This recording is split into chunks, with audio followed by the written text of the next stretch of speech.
This is Matthew McConaughey. Natalie Portman. James Patterson. Michael Ian Black. And you are listening to Five Questions with Dan Schawbel.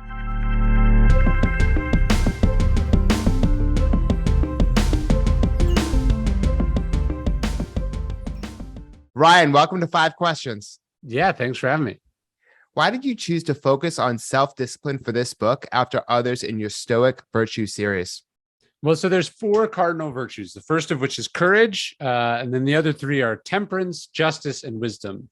So temperance isn't the sexiest of words and the easiest to wrap their head around. So I rendered temperance instead as self-discipline, which the ancients saw as a component of temperance. And to me, self-discipline is the thing that makes the world go round. It's what drives someone to be successful in their career. It's also what allows them to be happy in their personal lives. We often think, that pleasure is what we want. But if taken too far, that pleasure can become quite painful. So when I think of like the recipe for a good, content, productive, purposeful life, being in command of oneself, one's urges, one's desires, one's emotions, one's actions is like the most important thing that there is. And speaking of that, what are some of the ways we can control our emotions, thoughts, and actions, especially in today's culture of overabundance, excess, and distraction? Yeah, that's the tricky thing. I mean, social media, for instance, is designed to provoke and antagonize us, right? This is what drives us to share, whether it's because we really love something or we really hate something, whether we're really pissed off about something or confused about something or scared about something.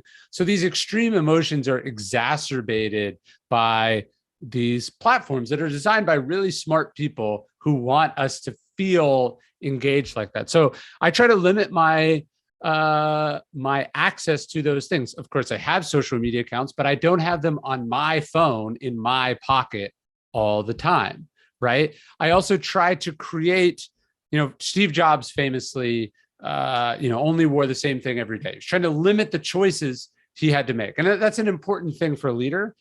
You know what I do, Ryan? I pretty much eat the same thing every day unless I go out to dinner or have lunch with someone. Well, that's what I was going to say. That's my form of self-discipline. It's not just like, hey, I want to reduce the amount of time that I have to spend in the morning picking out what shirt I'm going to wear.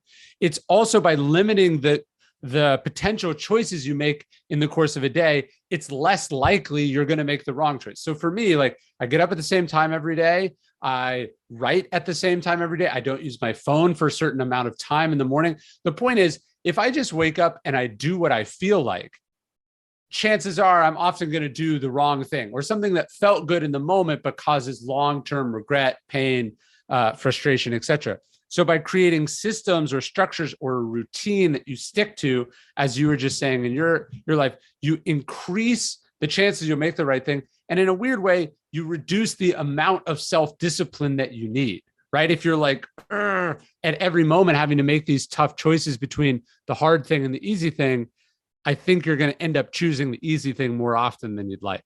And I think this book is especially relevant in this topic because over the past 2 years, a decent percentage of at least the American population is work remote, at least sometimes, but many full-time. Whereas you and I have work remote. I mean, I'm 11 plus years. Yes. You've done it for a very long time too.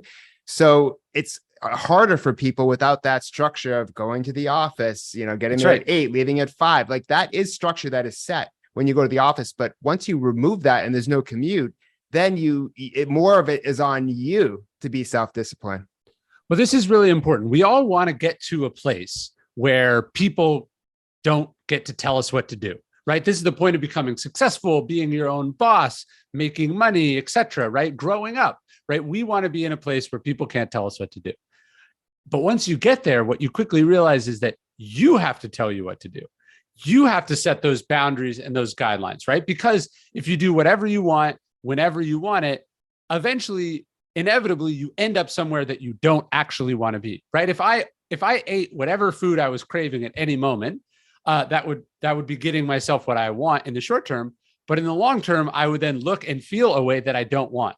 So this idea of mastering yourself because you have gotten rid of that other master, right, is the tricky part of life, right? We live in a free country, right, which is wonderful. The founders set up a democracy that gave us so many rights, the rights to do so many things. But if you did everything you were legally allowed to do, you'd also be unhappy, right? The whole system depends on private restraint, private virtue, private self-mastery, as opposed to having someone else monitoring you all the time and saying, Dan, why aren't you working? And people hate being monitored. You know, there's been recent studies of, because with remote work, there's been an increase in employee monitoring, but people are rebelling against that. And what's really interesting after talking to so many CEOs is that, yes, like, of course, people want freedom and flexibility, but with structure. So it's not like just do whatever you want when you want. People need structure, and organizations and managers also need to have structure set up to make them work effectively. So I think you nailed I think that's a really key point that you nailed. Well, thank you. And one of the things that Seneca says, he says, no man is fit to rule who is not master of themselves. And so this is particularly important as you work your way up in the leadership, into a leadership role, or you start your own company, or you run your own organization. You're the head of it. But if you are not modeling good self-discipline, good decision, if you're not in charge of yourself, no one gets to tell you when you have to come to work. No one tells you how you should dress, what you should do, how to talk to people, etc. Mm-hmm. You're going to create a culture where anything goes, where people aren't masters of themselves, and that's going to be a whole set of problems. So it's more important, the more powerful you are, the more in your own power you happen to be. Absolutely. And in your books, you profile historical figures. Who would be the best spokesperson for self-discipline, and who would be the worst? Ooh, that's a great question. I'm fascinated by Queen Elizabeth II, right? Here you have the head of the British, of Great Britain, the United Kingdom, the biggest commonwealth on the planet. At one point, she ruled over 1/6 of the Earth's surface, right? She, no one gets to tell her what to do. And yet there are all these sort of unwritten rules and boundaries and protocols, they call them, that she chooses to follow, right? And so to me, it's a great example of the paradox of being a leader, which is, again, you get to do whatever you want, but you actually can't let yourself do whatever you want. And so when I think about someone who served every day for basically 7 decades, who has all this wealth, all this freedom, she's above the law in so many ways, but chooses to be strictest with herself about those rules.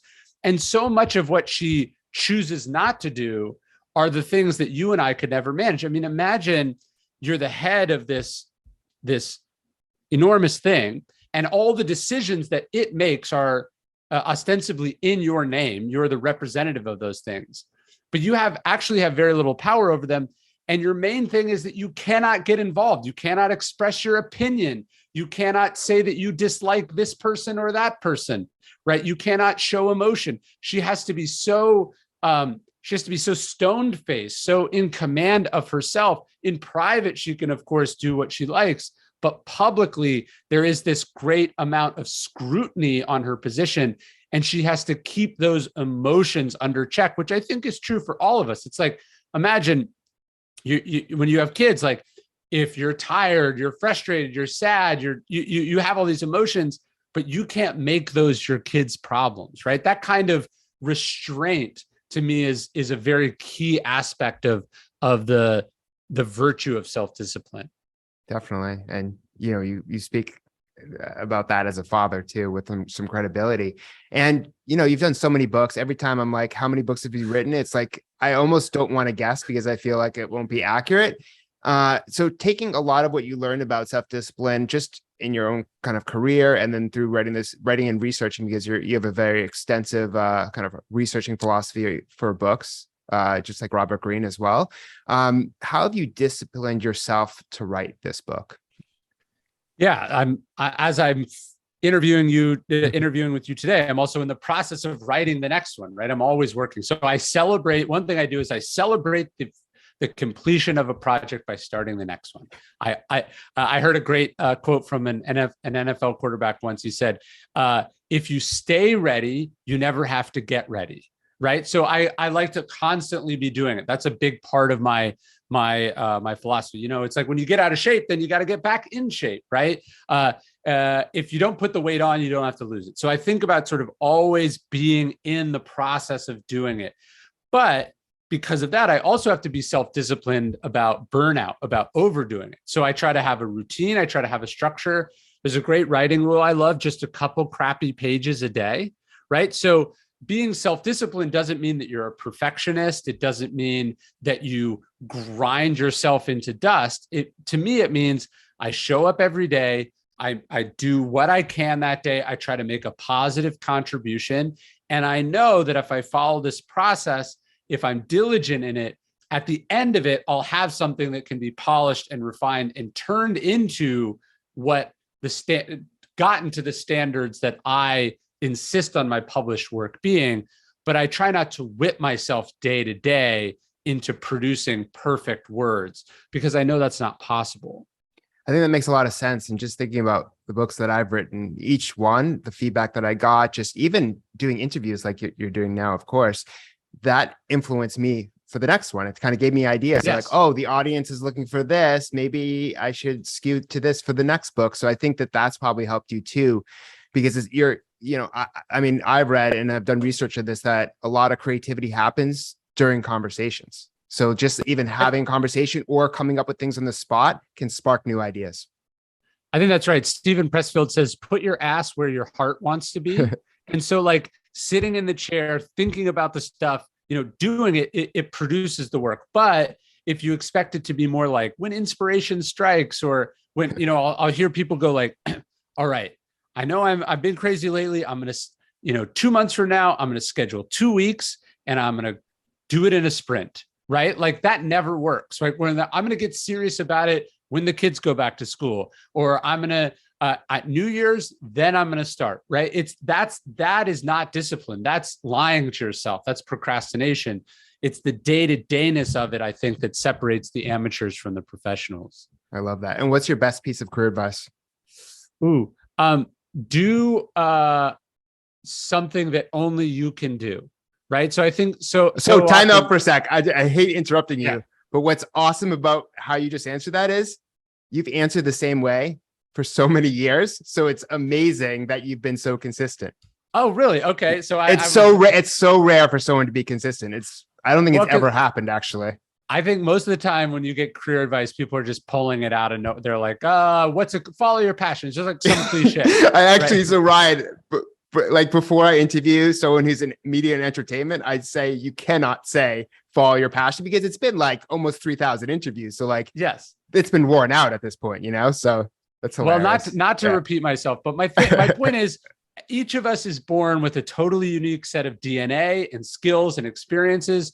To go do something because other people are doing it is, I think, actually a bad career strategy, right? That's competition, but it's also just like a bad use of the very limited amount of time that you have on this planet, right? Like you should do the thing that you were put here to do, which is to be yourself and to bring that uniqueness to something, right? And so I hate imitation, and I hate, and there's something sad about it, when people are doing something because, hey, everyone is into this right now. To me, that's a recipe, not just for success, but that's not only not a recipe for success, it's also a formula, I think, for wasting the gifts that you've been given.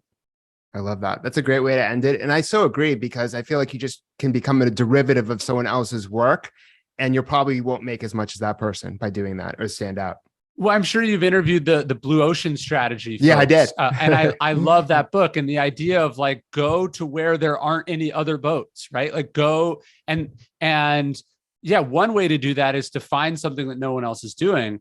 But the best way to do that is to be true to yourself, because there is no one like you, right? No, not only is your DNA totally unique, but think about the circumstances you've experienced in your life, the things that you've seen, the likes and dislikes that you have. All of that comes together in a totally unique combination of things, that never has and never will exist again.